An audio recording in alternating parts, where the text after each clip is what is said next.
Russia conducted a massive attack against Ukraine's energy infrastructure on Thursday, firing nearly 200 missiles and drones and leaving more than 1 million households without power, Ukrainian officials said.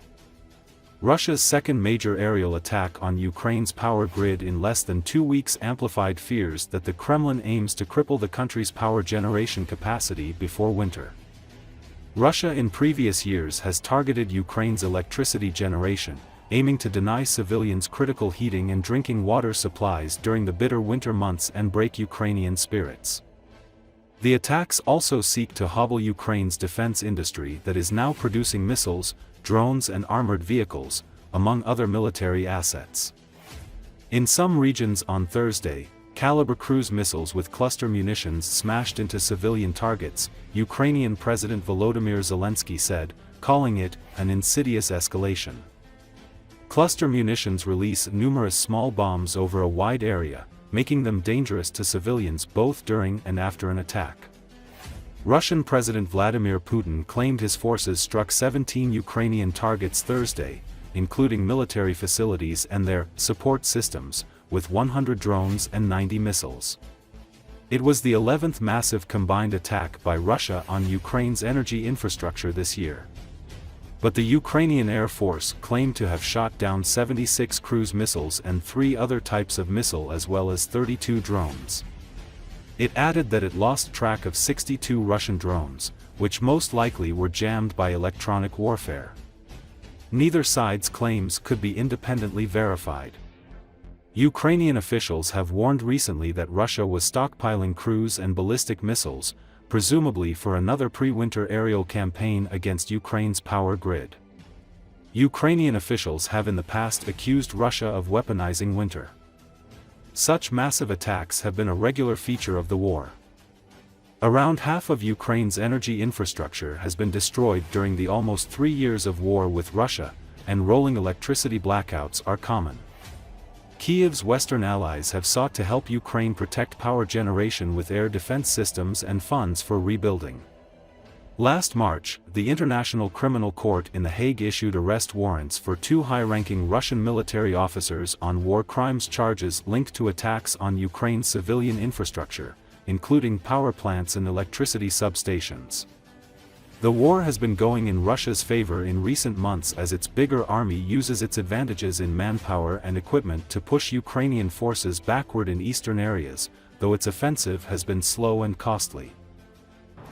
Russia conducted a massive missile and drone attack against Ukraine's energy grid. The attack targeted various regions across the country, including western and central part of Ukraine. Around 1 million households were left without electricity.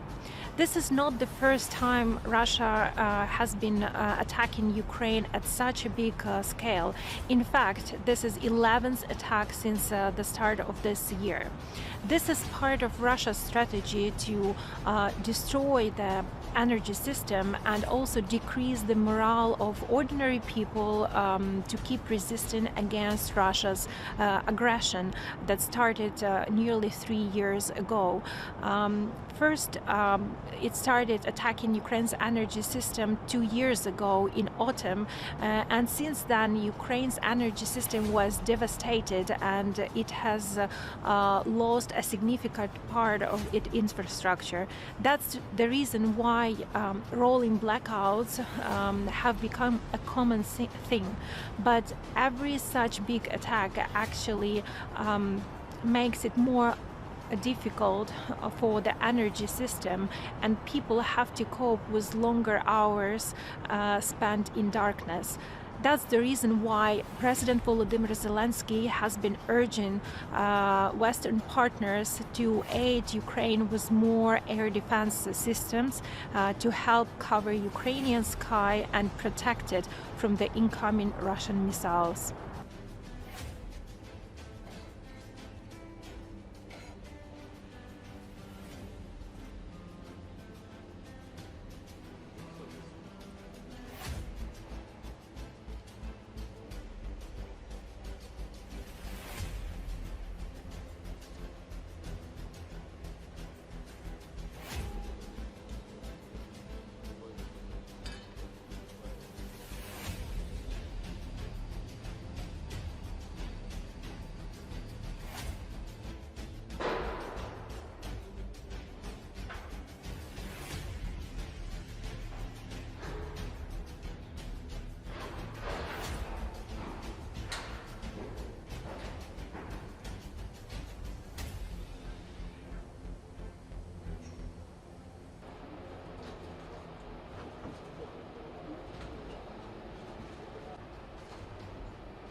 In response to a media query regarding U.S. Secretary of Defense's erroneous accusation of China's activities in the South China Sea as coercive at the recent ASEAN Defense Ministers meeting, Wu Qian, a spokesperson for the Ministry of National Defense, said that Chinese Defense Minister Dong Jun refuted the groundless accusations on the spot.